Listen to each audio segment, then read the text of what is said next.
you will agree, I'm sure, that many thousands of people lack the basic necessities, and many hundreds of thousands lack ordinary comforts. Are there no prisons? Plenty of prisons, sir.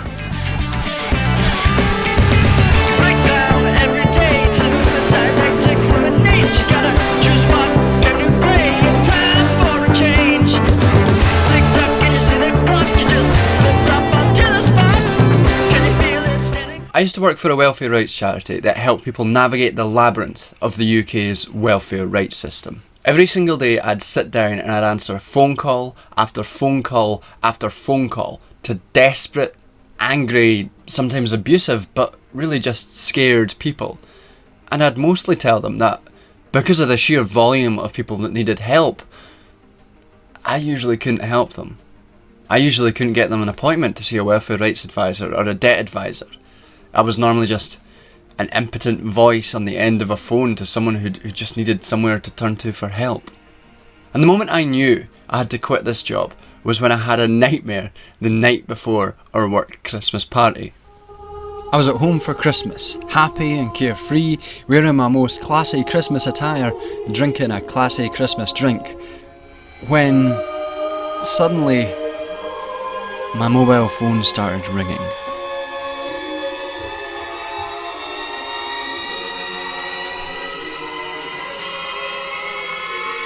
And when I picked it up, I heard a voice from the other end say, "Alright mate, I'm just calling up to see if yous have got another appointment." And at that moment of genuine fear, I woke with a start from this bad work dream, and I knew that I had to get out. That I couldn't escape the grasps of work, even in my sleep, and that the overriding feeling that I associated with it was dread. But I got up, I went to the work Christmas party wearing my light up Christmas jumper, got very drunk, and gave my famous rendition of The Darkness's I Believe in a Thing Called Love, which is impeccable.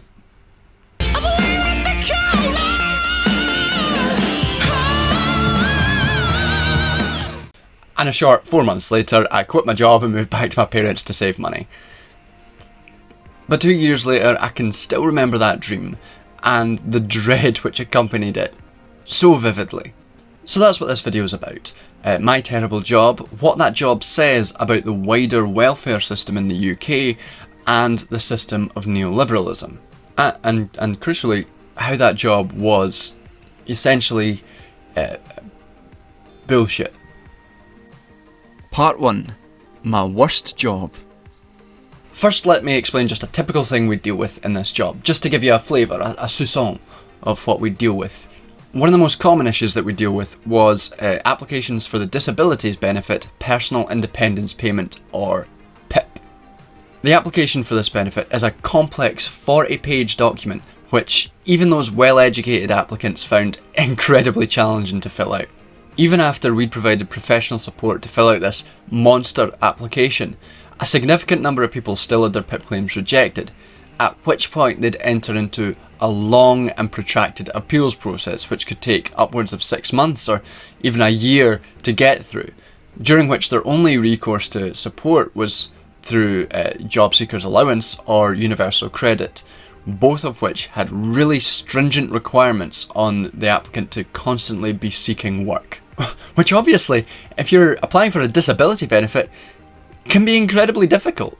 Because if you fail to meet your obligations under universal credit or job seekers allowance, then you get sanctioned and your money gets taken away from you. It's a trap. It's a trap! I remember one time sitting in an appeals tribunal in which the applicant, the judges examining her case, me, were all in tears because of the distress and anguish that this process had put the applicant through. A process that we were part of. The woman had been through hell, all so that she could get a measly £90 per week. This was an emotionally distressing job. In the time I worked there, it became apparent that an applicant dying before their appeals process could be completed wasn't an entirely unusual scenario. Sometimes a regular would just stop showing up, and nobody really said anything, but we all kind of knew that meant that person had probably died. And I've worked some terrible jobs in my time, in bars, in nightclubs, in offices, but I think what made this job the worst was this emotional toll that it took. In many ways, it was better than a lot of other jobs I had. I wasn't on my feet all day like in a bar, all my workmates were good and cool, and there was a real sense of camaraderie between the staff because we were in this constant state of siege together with this flood of people who needed help. And for a while, it was a really meaningful job, helping people get the money they needed to survive. But this was unsustainable, and the feeling of being constantly under siege started to take its toll. The sheer volume of people who needed more and more help meant that everyone was constantly stressed, and that the people that we were supposed to be helping started becoming dehumanized. From our end, it became less and less about helping people and more about just getting through this endless work. And each new person who'd walk through the door or call us up on the phone, they were just more work. And for the clients, we were no longer the people who were there trying to help them, but especially as an admin who were answering the phones or at the front desk, we became the roadblock to providing them the help they needed. We were the ones not giving them appointments because appointments didn't exist. This job so dehumanized people who just needed help that I literally had a nightmare in which I couldn't escape them. People who just needed help became the stuff of nightmares to me, literally. Which is a horrible feeling. I don't want to think of people who need help as the stuff of nightmares. Overall though, what really became difficult with this job was how none of it seemed to make a difference. The staff turnover rate at this place was incredibly high for a few reasons, but one thing people said over and over again is that they were leaving because they felt like they were just trying to hold back the tide. Nothing got better, and in fact, things just got worse. The poverty worsened, the system worsened, the work worsened, and to me and many others, it became apparent that we were just treating the symptoms of a disease that was killing its host. The disease was neoliberalism. Part 2. Neoliberal welfare. As anyone with a glancing familiarity with my channel knows, I bang on about neoliberalism a lot here. Neoliberalism, neoliberalism, neoliberalism, neoliberalism, neoliberalism, neoliberalism, neoliberalism, neoliberalism. But in my defence, it is today's hegemonic ideology and it is widely misunderstood. So it's worth explaining here why my terrible job existed. One thing people often get wrong about neoliberal welfarism is that they think it should just mean a retreat of the state from the provision of welfare. But in some ways, the state has become even more heavily involved in welfare under neoliberalism. This is because the central aim of neoliberalism is to reshape the state and the individual in ways that support capitalism. It's fundamentally about that motion, that reshaping, and that gives neoliberal welfarism two distinct characteristics. Firstly, its aim is to try and engender particular behaviours in individuals, ones that are individualistic, personally responsible, and entrepreneurial. This shifts welfare from something which anyone who, say, falls into poverty or becomes jobless receives with no other qualification and turns it into so-called workfarism. Workfarism means that welfare is only given in return for meeting certain responsibilities, like attending work coach meetings or searching for work 35 hours a week, or to be constantly seeking more work or more hours. I've been told by my doctor that I'm not supposed to go back to work yet. I'm afraid you must continue to look for work, or your benefit payments will be frozen. There must be some mistake. Failure to meet these conditions, and even something like turning up late to your benefits meeting, could have you sanctioned and your money stopped. It's an attempt to make people more individually responsible and entrepreneurial within capitalism. The state here is so strong that it's trying to reach into people's souls and change who they are. These welfare changes feed into the second aim of neoliberal welfarism, which is to push the long-term unemployed, like disabled people or single parents, into the workforce to create a reserve army of labour and keep wages nice and low. And importantly, these changes are both an economic strategy to try and make capitalism work better for neoliberals and capitalists, but also a moral one. People should be working for their welfare. To not do so would be scrounging and lead to the moral degradation of the poor. Hence the massive campaigns against benefit frauds and scroungers in the UK and welfare queens in the US. We're closing in on benefit thieves who claim they live alone. We're closing in with our confidential hotline. We're closing in with over 600 calls a day. We're closing in on benefit thieves with every means at our disposal. And when we catch you, you could face a criminal record and even a prison sentence. Benefit thieves, we're closing in. These underlying logics of neoliberalism are what forced my job into being. Applying for welfare should be as difficult as possible because people should be forced into the workplace, which means that disability benefits like PIP come with tests and lengthy appeals processes meant to discourage people from even applying.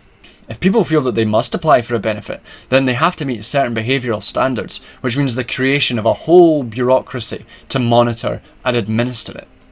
Essentially, our job in welfare rights was to try and force this disgusting mess of a system to work even slightly for the people who needed it. And that's a task which, no matter how hard we worked, we could never possibly succeed at. We were all just Sisyphus, rolling our stones up and down the hill over and over, day in, day out. And in the end, I came to realise that this job was essentially bullshit. Part 3. A bullshit system. In Bullshit Jobs by the late, great David Graeber, he argues that many of the jobs that exist in our economy today are essentially bullshit. His taxonomy of bullshit had several categories, but essentially a job is bullshit if it didn't have to exist, but you had to pretend to your boss that it does. But the reason I thought my job was bullshit was more systemic than that. It currently had to exist because so many people needed help to navigate this trash system. But it shouldn't have to exist, and it would be really easy to reform the system in a way that it didn't have to exist anymore. But we were part of a system which was telling us every single day that not only did welfare have to be like this, but if it wasn't, then it would lead to our moral and economic ruin. We can't have people running around, being able to live without working. It would be the end of this great British Britain. This neoliberalised welfare system had created an entire charity industry to which people had to go to even stand a chance of getting the benefits that they were not only entitled to, but that they absolutely needed to survive. And by the way, charities make a shed load of money from the government to run this quasi-service. Now that's what I call neoliberalism. There's a whole cottage industry of people like me whose job it was to support a dysfunctional system which was telling us every single day that this is just how things had to be. I didn't pretend to my boss that this is a job which needed to exist. I've never exactly been shy with my opinions, hence. But in a way, working within this charity, supporting this dysfunctional system on an individual case-by-case basis, was acknowledging that this is our lot. That we have to work within this bullshit system, putting out endless fires as they're happening, rather than dealing with the underlying cause of the fires. And I couldn't be part of that pretense because it was driving me insane. I remember reading a passage of Bullshit Jobs in which a benefits advisor was reporting to Graeber her experience of working within the welfare system. And it was a bizarre and slightly unnerving read because it was like reading my own thoughts and words back to me, only I'd never written them. Here's what she said. My job shouldn't be necessary, but it is, because of the whole long train of bullshit jobs invented to keep people who need money from having it. As if claiming any kind of benefit were not Kafkaesque, intrusive and humiliating enough, they also make it incredibly complicated. Even when someone is entitled to something, the process of applying is so complex, most need help to understand the questions and their own rights. For disability claims, the claimant often ends up having to fight through to a tribunal to get their entitlement recognised. I do get a little thrill every time we win through for someone. But this doesn't make up for the anger I feel about the colossal waste of everyone's time this is. This job, my job, was typical within the welfare system. But it was bullshit. It didn't need to exist, and welfare could be very easily reformed into something that was far better and didn't need us at all. And that's hardly my most radical opinion. But under neoliberalism, the ideology demands that people struggle for their crumbs of welfare. Under neoliberalism, people should die for bullshit reasons in the name of a utopian ideology. Under neoliberalism, people should be scared of how to survive on welfare, because that will make them a better economic actor who's more encouraged to go out and get a job and contribute to society by filling out an Excel spreadsheet or something, presumably. Under neoliberalism, welfare is fundamentally broken. My worst job undoubtedly helped people. And it was those moments when I knew that I'd helped someone that helped me survive as long as I did in the job. But that was also a trap. We were stuck treating the symptom and recognising it as a victory, when the only way to fix it is to cure the disease, to destroy the system. So I guess that's my takeaway from this Christmas video. Fuck neoliberalism. Let's all of us together, in the spirit of Christmas, unionise and build collective power to overthrow this bullshit system which kills people for the sake of its nonsense ideology. Merry Christmas. Well, thanks for watching. Merry Christmas, or sorry, Happy Holidays. Good leftists are doing the war on Christmas. I forgot about that for a second. If you've enjoyed watching this video, hit the like, hit the subscribe, comment and share it with a friend. And a massive thank you to all my patrons who are helping me make this video and get through my PhD. In particular to Paul Singleton, Tamesh Kispeter, Seamus Morrison, Stephanie Beverley, Aaron, Sinan Kos, Jay Fraser Cartwright, Jamtapot, Gary Dillon, Paul Bartley. If you'd like to support me, then you can go to patreon.com/JohntheDuncan, or if you want to give a one-off donation, then you can go to my Ko-fi link, all of which is in the description. Now, I am going to drink the rest of this beiged cream alcohol, mull the fuck out of some wine, and take the Christmas holiday that I so desperately need.